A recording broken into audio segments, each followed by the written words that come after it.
Nous n'avons profité de personne. Je ne dis pas cela pour vous condamner. Je l'ai déjà dit. Vous êtes dans nos cœurs, et nous sommes toujours ensemble, morts ou vivants. J'ai une grande confiance en vous.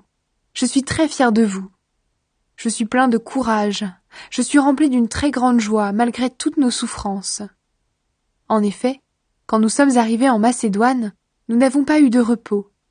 Au contraire, nous avons rencontré toutes sortes de difficultés, des luttes autour de nous et la peur dans notre cœur. Mais Dieu, qui donne du courage à ceux qui sont découragés, nous a consolés par l'arrivée de Tite. Ce n'est pas seulement l'arrivée de Tite qui nous a consolés, c'est aussi l'encouragement que vous lui avez donné. Il nous a dit que vous aviez très envie de me voir. Il nous a parlé de votre tristesse, de votre ardeur à me défendre. Alors ma joie a été encore plus grande. Si mon autre lettre vous a rendu triste, je ne le regrette pas. Oui, je le sais bien, cette lettre vous a rendu triste pendant un certain temps. Je l'ai peut-être regretté, mais maintenant je suis dans la joie. Ce n'est pas à cause de votre tristesse, mais parce que cette tristesse a changé votre cœur. Elle a plu à Dieu, et ainsi, nous ne vous avons fait aucun mal. En effet, la tristesse qui plaît à Dieu change notre cœur. De cette façon, nous pouvons être sauvés, et nous n'avons pas à regretter cette tristesse. Mais la tristesse qui ne change pas le cœur produit la mort. Votre tristesse a plu à Dieu. Regardez maintenant les résultats. Mais oui, quelle rapidité pour agir, quelles excuses, quels regrets, quelle peur de mal faire, quelle envie de me revoir, quelle ardeur, quelle volonté de punir le coupable. En tout cas, dans cette affaire, vous avez montré que vous étiez innocent. Ainsi, je ne vous ai pas écrit à cause de celui qui vous a fait du mal. Je ne vous ai pas écrit non plus à cause de celui qui a supporté ce mal. Mais j'ai voulu vous montrer devant Dieu que vous étiez prêt à agir activement pour nous. Voilà ce qui nous a encouragés. En plus de cet encouragement, nous avons été encore plus heureux à cause de la joie de Tite. Oui, vous tous, vous l'avez rassuré. Devant lui, c'est vrai, je me suis montré assez fier de vous, mais je n'en ai pas honte. Nous vous avons toujours dit la vérité, et cela prouve une chose. J'ai eu raison de me vanter à votre sujet devant Tite. Il se rappelle combien vous étiez tous prêts à obéir, et comment vous l'avez reçu avec grand respect et en tremblant. C'est pourquoi son amour pour vous est encore plus grand. Je suis heureux de pouvoir compter sur vous pour tout. L'aide aux chrétiens de Jérusalem. Frères et sœurs chrétiens, nous voulons vous faire connaître ceci. Dieu a montré ses bienfaits dans les églises de Macédoine. Beaucoup de souffrances les ont mises à l'épreuve, mais elles sont restées très joyeuses. Et elles ont donné beaucoup, sans compter, malgré leur très grande pauvreté. Les chrétiens ont donné ce qu'ils pouvaient, et même plus que cela, j'en suis témoin. Ils l'ont fait, et pourtant on ne leur a rien demandé. Ils nous ont réclamé de pouvoir participer à cette aide pour les chrétiens de Jérusalem.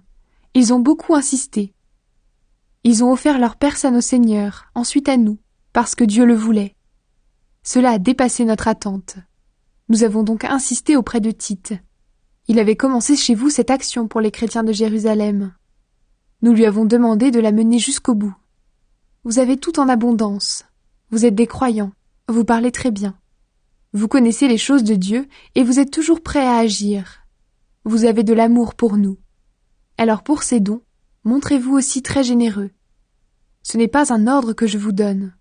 Je vous ai seulement raconté avec quelle rapidité les autres églises ont agi. De cette façon, je vous donne l'occasion de montrer que votre amour est vrai. En effet, vous connaissez le don généreux de notre Seigneur Jésus-Christ. Il était riche, mais pour vous, il s'est fait pauvre, afin de vous rendre riche par sa pauvreté. Je vous donne mon avis dans cette affaire. Voici ce qui est bon pour vous. Vous avez été les premiers à faire quelque chose pour les chrétiens de Jérusalem. Vous avez été aussi les premiers à décider cette action l'année dernière. Donc, maintenant, menez-la jusqu'au bout avec les moyens que vous avez. Quand vous l'avez décidé, vous avez montré beaucoup de bonne volonté. Alors avec la même volonté, vous allez mener cette action jusqu'au bout. Quand on donne de bon cœur, les gens nous reçoivent bien avec ce qu'on a. Ils ne nous demandent pas ce qu'on n'a pas. Il ne s'agit pas de vous rendre très pauvre pour aider les autres. Non, ce qu'il faut, c'est l'égalité. Maintenant, ce que vous avez en trop servira à ceux qui manquent de quelque chose. Ainsi un jour, quand vous manquerez de quelque chose, ce qu'ils auront en trop vous servira. Cela fera l'égalité.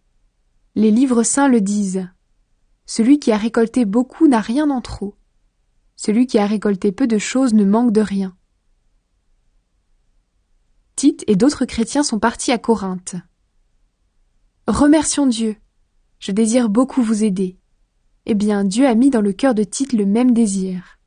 Tite a accepté notre demande, et avec plus d'ardeur encore. Il a lui-même décidé d'aller chez vous. Avec lui, nous avons envoyé un autre frère. Toutes les églises disent du bien de celui-ci, à cause de son travail pour annoncer la bonne nouvelle. Ce n'est pas tout. Les églises l'ont désigné pour qu'il vienne avec nous distribuer l'aide reçue. C'est un service que nous devons rendre pour la gloire du Seigneur lui-même. Ainsi, nous montrons notre bonne volonté. On nous a confié beaucoup d'argent. Nous voulons éviter des reproches sur notre façon de rendre ce service. Nous cherchons ce qui est bien, non seulement aux yeux de Dieu, mais aussi aux yeux des hommes. Avec ceux qui sont partis, nous avons aussi envoyé notre frère. Il désire vraiment aider les autres. Cela, nous l'avons vu souvent et en beaucoup d'occasions. Maintenant, il a totalement confiance en vous, et donc il désire encore plus vivement rendre service. Tite, c'est mon compagnon. Il travaille avec moi pour vous. Nos frères, ce sont les envoyés des églises. Ils agissent pour la gloire du Christ. Aussi, montrez-leur que vous les aimez vraiment. Alors les églises en seront sûres, et elles sauront que nous avons raison d'être fiers de vous. Dieu aime celui qui donne avec joie. Pour l'aide à apporter aux chrétiens de Jérusalem, c'est inutile de vous écrire. Je connais votre bonne volonté. Avec les gens de Macédoine, je me suis vantée à votre sujet. Je leur ai dit, les chrétiens de la province d'Achaïe sont prêts à donner depuis l'année dernière. Et votre ardeur à rendre service a entraîné presque tout le monde. Pourtant, je vous envoie ces frères pour que vous soyez vraiment prêts, comme je l'ai dit. Dans cette affaire, j'étais fière de vous. Il ne faut pas que ce soit pour rien. En effet, si les gens de Macédoine viennent avec moi et ne vous trouvent pas prêts, j'ai peur d'une chose. Nous qui sommes sûrs de vous, nous allons être couverts de honte, et vous aussi évidemment. C'est pourquoi j'ai pensé qu'il fallait demander aux frères d'aller chez vous avant nous. Ils vont s'occuper des dons généreux que vous avez déjà promis. Ils vont les recueillir. Ainsi on verra que vous donnez de bon cœur et non avec regret. Il faut le savoir. Celui qui sème peu de graines récolte peu, et celui qui sème beaucoup de graines récolte beaucoup. Chacun doit donner ce qu'il a décidé dans son cœur, sans tristesse et sans être forcé. En effet, Dieu aime celui qui donne avec joie. Dieu a le pouvoir de vous donner en abondance toutes sortes de bienfaits. Aussi vous aurez toujours tout ce qu'il vous faut, et vous aurez encore suffisamment pour faire de bonnes actions. Les livres saints disent « Il donne généreusement aux pauvres, sa bonté dure toujours. » C'est Dieu qui donne les graines aux semeurs et le pain pour la nourriture. Il vous donnera les graines à vous aussi. Il les multipliera et les fera pousser. Ainsi votre bonté produira beaucoup de fruits. Dieu vous rendra riche de 1000 manières, et vous pourrez vous montrer très généreux. Alors beaucoup remercieront Dieu pour ces dons que nous leur ferons de votre part. Par cette offrande, vous rendez service aux chrétiens de Jérusalem. De cette façon, vous leur donnez ce qui leur manque. De plus, vous les encouragez tous à remercier Dieu du fond du cœur. Vous montrez que vous obéissez à la bonne nouvelle du Christ. Vous mettez généreusement en commun ce que vous avez, avec les chrétiens de Jérusalem et avec tous. À cause de tout cela, ils reconnaîtront la valeur de ce service, et ils rendront gloire à Dieu. Dieu vous a donné en abondance de grands bienfaits. Pour cela, ils vous montreront leur amour en priant pour vous. Remercions Dieu pour ses bienfaits extraordinaires. Paul se défend contre ceux qui l'accusent.